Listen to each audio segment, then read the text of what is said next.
Hi folks, it's Neil from ECS Coffee. Today we're going to look at the K3500, Keurig's new brewer for the larger office market. And I gotta say, I wasn't crazy after using the K4000 they came out with. We did a review on that, you can probably see it. We had it and I was very excited about it. I wasn't crazy about how it actually ended up performing long term. The K3500 though, I am very happy and excited about. I think they've looked at some old technology and improved upon it and made some changes that bring this up to date for the current market. And the nice part is that most of the functionality in the back of this machine is based on the K3000 or the B3000 or the K3000 SE, B3000 SE. It's gone under many names in the past. But the nice thing about that brewer for an office, it was very, very reliable. And from taking this apart with our tech and on our bench, we see that a lot of the parts are the same. So the inside is actually very similar. The outside has a new housing, new design, which we really like. So one little thing that actually my VP noticed is that the drip tray for the larger mugs is actually a lot better, because you used to this with the old B3000 and this thing would fall out and you'd have to fix it, so it was a pain. So anyway, very simple. I'm going to show you how it works. You throw your capsule in here. When you're done, you'll notice I lift this. If I lift it slowly, Jack, can you zoom in on that for a second? If I lift it slowly, you'll notice it kicks it back so the capsule will pop into a bin inside, and which is in here. So your K-cup ends up in a nice bin inside for you to dump out. The drip tray runs separately in here. So you can sort of take the drip tray out and clean the drip tray. Nice and easy. From the machine standpoint itself, aesthetically very, very nice. One of the great things about the Keurig is it will fit under on most kitchen counters. Upper cabinets aren't really an issue with this.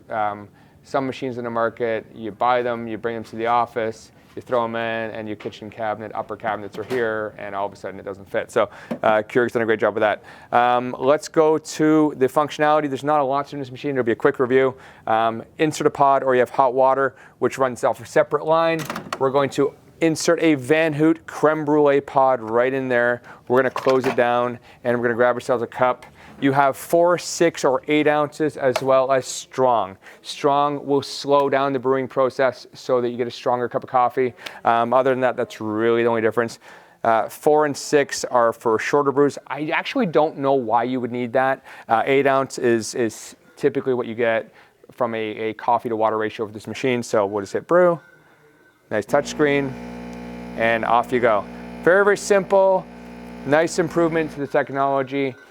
Good cup of coffee out of your Keurig brewer for the office. This machine can only be plumbed into a water line. You cannot pour into this machine, so it is for a larger office. I would say typically around 30 or more people, you're going to want to have this machine in your office. Again, very, very, very reliable based on the technology that's in the back of this machine, which we really like.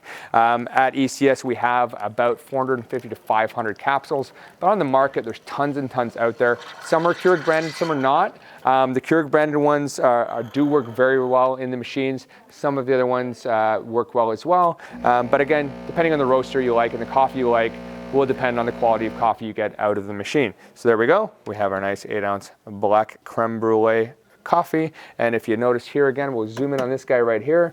As I flip it, it will, capsules here, watch, dumps it into the bin. So off we go. From a menu standpoint, it says no pod detected because I lifted this, I closed it, I didn't put anything in. It actually has a sensor saying, hey, you forgot to put a capsule in. So we're going to say, do you want to continue? We'll say yes, just out of curiosity.